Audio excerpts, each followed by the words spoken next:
in love with music at an early age. My father was a pianist. He was German. He had taken piano lessons, and we had a piano in the house, an old upright that wasn't very good, but my father could make it sound good because of the way he played.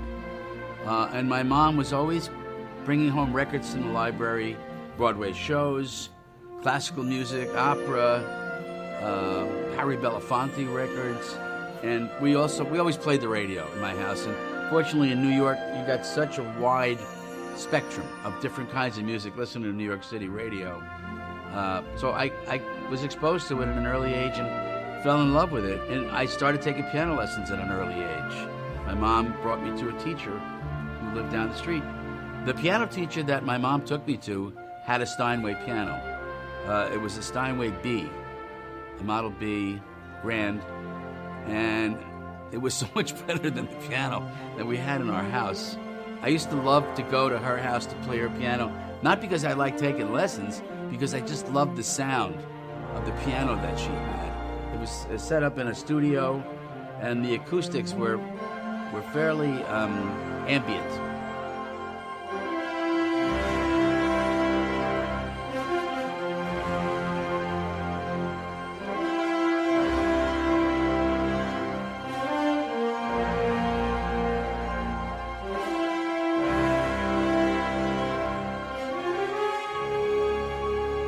I was fascinated with classical music for the first 16 years of my life. And I always refer to it as that was the sweet girl next door. And then when I was a teenager, this rock and roll girl came along with fishnet stockings and smeared lipstick, smoking cigarettes, and she dragged me away from the girl next door. And we had a passionate affair for a good 40 years. And now I've rediscovered the girl next door. She looks really good these days. But I think I brought a lot of my classical aesthetic into writing rock and roll and pop music.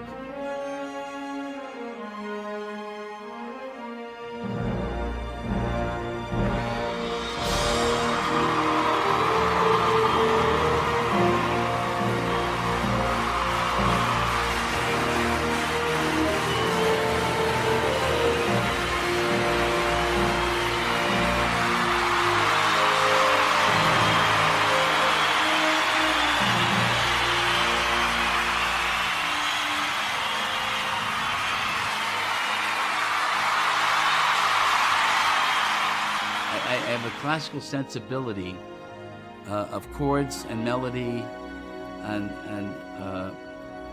dynamic, because a lot of times in rock music there's one level of volume and it never changes.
We are America's #1 bi-coastal podcast featuring two annoying Jews representing the West Coast, the great city of Phoenix, Arizona, Evan Moody, and representing the great city of Coral Springs, Florida.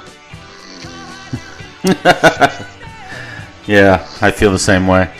On the East Coast, Andrew Gruthius, how the hell are you, my friend? Doing great. How are you? Nice to see you today. I am doing great. 3 o'clock, got to meet the floor guy. So let's get going. Let's today's topic. Before we get to our topic at hand, I would be remiss and ask you about your thoughts about the life and death of Kobe Bryant. Tragedy. Big tragedy. Absolutely. Doesn't really affect me that deeply because I'm not a huge fan of the NBA anyway. But I see the effect he's had on so many other people, and I respect that completely. There's not much more I can say. I mean, this is like we've been comparing it to like Roberto Clemente, like that, one of the greatest players, but like cut down. But he was cut down in his prime. I don't know. There's so much rhetoric about it. People just can't seem to stay away from like, he had to fly there, he couldn't drive, he's too good for that, or like all that crap. Just like a great ball player died, and his daughter. That's the worst part about it. Yeah, I agree. And shit happens. What can we do? We move on. Okay. But people around school are like you could actually feel it, and it's strange, because I'm a social studies teacher, so I'm trying to teach about like the impeachment and how these kids' future is like sort of dependent on the breakdown of government, regardless of which side you're on, and all they want to talk about is Kobe Bryant, and I could see how monumental this guy's effect. I mean, this is a guy who they grew up with. They've known nothing different. So yeah, it's a terrible thing, and but we're lucky that we're still here. Let's look at it that way. All right. What about you? I was not a huge fan of Kobe Bryant. I was not a huge fan of him as a basketball player, and maybe some of the stuff that happened to him personally. I was going to mention that, but every time I do, somebody yells at me. Yeah. Well, the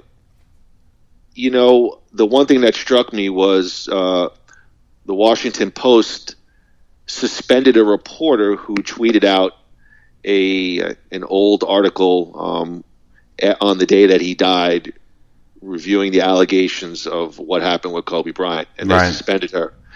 And I did think I saw that. Yeah, I did think that was absolutely wrong. I don't agree with what the reporter did. I think it was maybe bad taste or bad timing, sort of a kick while the family's down. But I absolutely listen. I don't want to. We could talk about the press and tear down culture, but you can't suspend anybody. They apparently reinstated her a day or two later, and now she wants a full investigation. Open up the deal.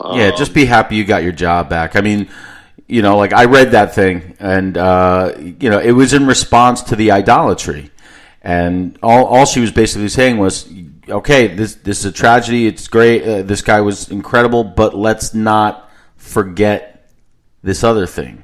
And I sort of agree with that, but the day of or the day after, at least let them at least let them bury him first. Well, I didn't read the article. I didn't see what she tweeted in terms of the article. Factually, the guy was never charged criminally. Correct. And civilly, they came to an agreement outside of court. So you could read in between the lines as much as you want, but factually, the guy was never charged. And I thought it was just bad taste to bring it up the day of, or Agreed. let's say 24 hours after. And that's really all I want to say about it. We have a free press for right or for wrong, and we have to adhere to that. So don't want to bring. We want to talk about stuff of very little nutritional value. So let's move on to happier topics. Gru, last podcast we discussed and predicted our 2020 Royal Rumble predictions. Let's go back and pivot back and take a look at it. And I just want to get your thoughts overall on some of the matches in the show. Go for it. We did SmackDown's Women's Championship. You picked Lacey Evans. I went with the champ, Bayley. The match was good, if not unspectacular. I think Lacey should, stick a little bit more with the ex-military gimmick instead of that sassy Southern Belle kind of deal. Mm-hmm. I wrote in my notes, I like Bayley like I like vanilla ice cream. It's pleasant. It's pleasant. It goes down easy, but sometimes I want something more, something different. I did say to you, I think on the SmackDown side, the money's eventually going to be with Sasha Banks. Not sure where they might go with it at WrestleMania, but let me ask you about the SmackDown's Women's Championship and Bayley retaining. Good booking, decent match. The women's matches like that with them two, it still looks kind of fake to me. Their style of wrestling kind of bores me. I like more of the Charlotte Flair type, fighting style instead of the ballet acrobatics. And I could say the same thing for a lot of male wrestlers too. But it was a decent match. I enjoyed it. It wasn't that long. Please make that point, because you don't want to be considered a misogynist wrestling fan, Andrew. I think it's a little late for that, but by the way, Andrew will be now known as gender neutral Andy during just this broadcast. Yeah, only while we're doing this. It goes out on the town just for this broadcast. Exactly. Make sure that all groups are covered. Represented. Yes, we are equal opportunity offenders here. I think you have a point. Obviously, we seem to enjoy that a little bit more, that hard-hitting style. WWE and even some of the smaller promotions, it's a spot fest, and these guys are better and ladies are better athletes than ever, yet it somehow it doesn't always translate into higher interest or increased fandom of the matches. Yeah. The crowd's into it.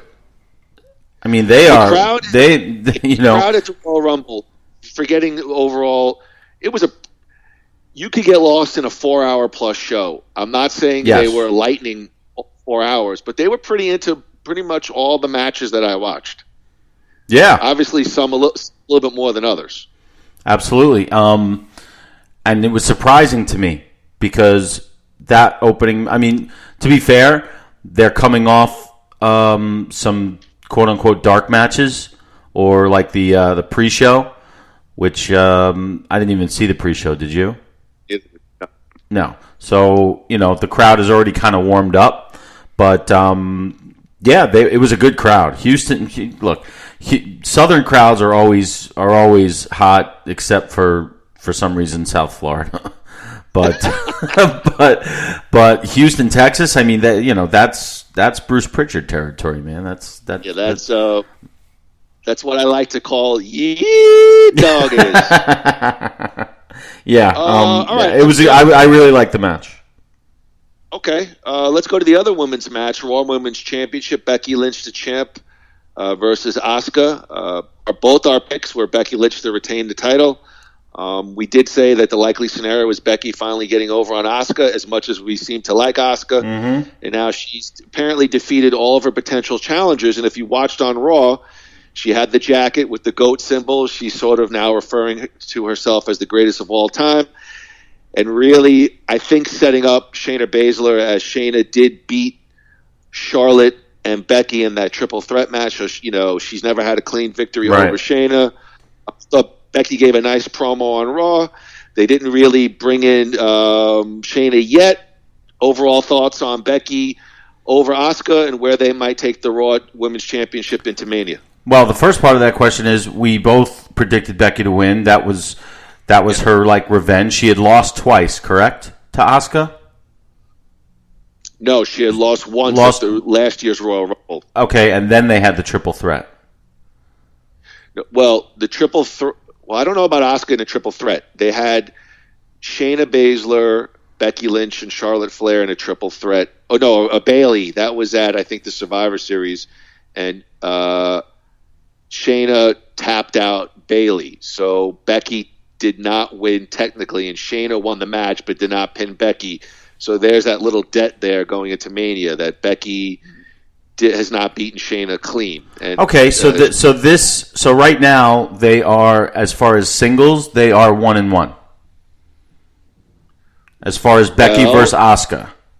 No, yes, Becky 1-1. So that either sets up another triple threat at Mania, or the rubber match between Asuka and Becky at WrestleMania. Either way, I'm not that into it. Well, do you really think they're going to go? I just think, again, and I love Asuka, but I don't see Asuka in a big spot at Mania again this year. I don't either. That's why I said I'm not really into it, but I think that's what they're going to go with. They had her win for a reason. There is that Asuka 1-1, Becky 1-1. So why not? My hope is that they would do that before Mania, and then move them in their separate directions when it comes to Mania. But they are running out of time. So okay. All right, let's go to SmackDown Championship. I think that's the World Championship. We did pick the Fiend Bray Wyatt. Isn't SmackDown the Universal Championship? I don't even. I thought Universal was on. I have no idea. All right, well, who cares? We did both pick the Fiend Bray Wyatt to retain the title. I think it was. I think it's going to be inevitable that Roman Reigns versus Wyatt at Mania. Yeah. We've said, the two have wrestled before and put on a pretty good show. Again, I said the question is going to be to build up. Can they keep it fresh? Can they use the Fiend character to kind of make a fresh build with Roman towards Mania? I think it's inevitable. They're going to go. I cannot see any other scenario that they bring in for Roman. I'll shut up. What are your thoughts?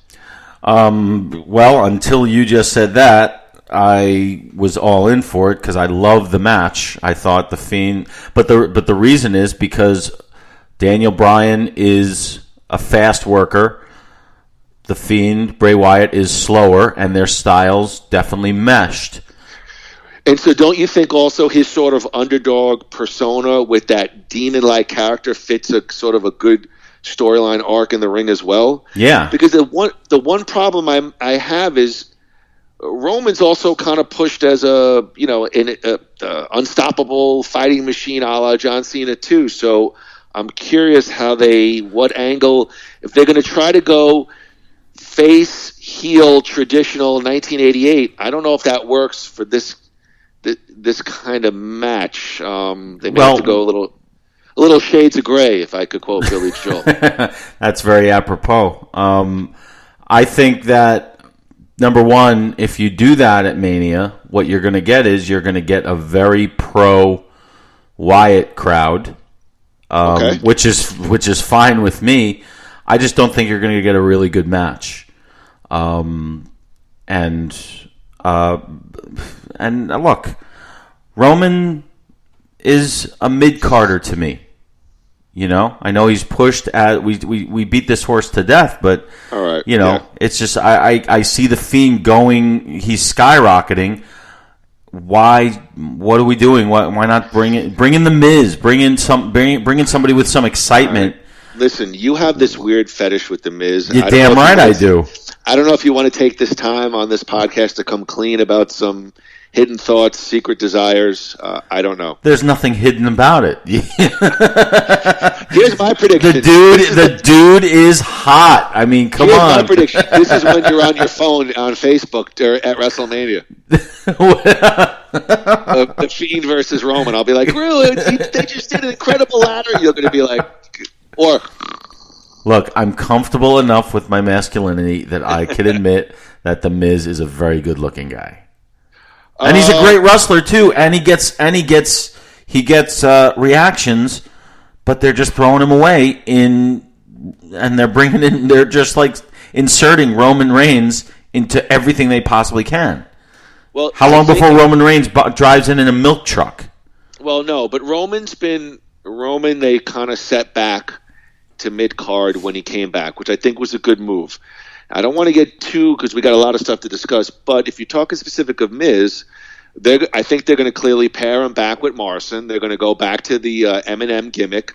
They're going to do the dirt sheet gimmick. The S&M gimmick? The S&M gimmick? Well, they had a thing called the dirt sheet. No, it was like an insider. I'm kidding.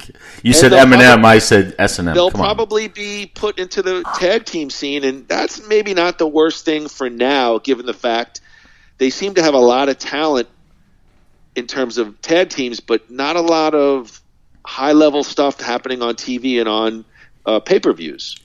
That's true. It wasn't, besides the New Day and maybe like the Usos, and the little bit with the Bar. I mean, has there been a tag team feud that, and you went? I mean, not like the good old days. Some of these tag teams, sometimes you look forward to them more than the singles matches. Yeah, well, if the teams have chemistry and the teams mesh and they put them in good matches, yeah. So maybe that's a good way to go. But the thing with the Miz is that they're just crushing him. It's not Miz is giving it his all every time he goes out. They just they book him to has he won a match in the last year? He's like I don't know, enhancement talent seems to be. Nah, I wouldn't put him that low. No. Hey, watch what they do with John Cena at WrestleMania. All right, well, let's hold that thought. That could be for another time. Although I did enjoy his. I think he did like a Michelob Ultra commercial. Yeah, I saw that. Yeah, that was pretty fun. All right, I think here's the interesting pieces. Royal Rumble match. I picked Shayna Baszler to win. I was wrong. Andrew did pick Charlotte Flair. Gender neutral Andy did pick Charlotte Flair. He was right. I clearly got this one wrong here. Early rumors are Charlotte will go to NXT to challenge Rhea Ripley for the NXT Championship. I got a lot of thoughts about this. I'll throw it to my partner now, and I will respond. First, let me hear your thoughts on Charlotte winning the Rumble, and any thoughts on possibly going down to NXT to face Rhea Ripley, or what they might do with her, or what you might want to see them do with her. Charlotte Flair at Mania. Go. I like Charlotte Flair. I'd like to see Charlotte Flair against Ronda Rousey. I think that's coming. You don't think so? They keep teasing it. I believe in Crystal Light because I believe in me. No. From what I've read... I am the Force and the Force is with me. I have tried to actually just limit my... to one or two websites for Wrestling Dirt. But from what I've read, Ronda's out for Mania. She's not coming back. Okay. She just did the WWE After the Bell podcast, which I don't listen to. I think that's with Corey Graves, and she reiterated that she wants to come back. She reiterated that she enjoys watching, especially the women, and she said that if she was to come back, she'd want to come back. Interesting theory that she put out there. She'd want to come back and just do run-ins at house shows, which I think could be actually pretty cool. I agree. I know if you and I were writing, we could really come up with really some cool stuff. I think that's a real breadcrumb kind of thing, almost like an old school build where, but I digress. I don't think you're getting Ronda at Mania right now, but your thoughts. Well, I just think Charlotte is the best there is in the women's division, and I'd like to see her go one-on-one at Mania with whoever the top female wrestler is at the time, and it seems to change quite often. What's that sound? You hear that sound? Hello? Oh, I think I've lost Evan. I think I've lost him. Well, anyway, this has been a great show. I'm going to try to get him back. Hang on. Just hold on. Wait a minute. Ooh, the whole thing stopped. No, there it is. Okay. Let me try to get him back here.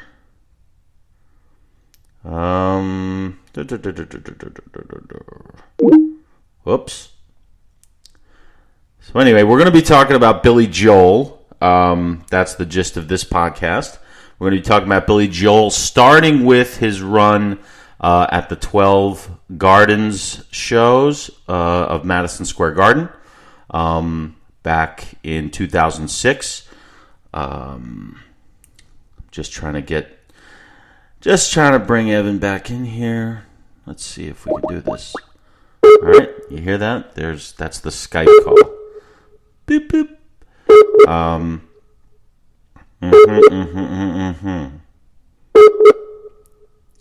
Something is wrong. My apologies to all two of our listeners.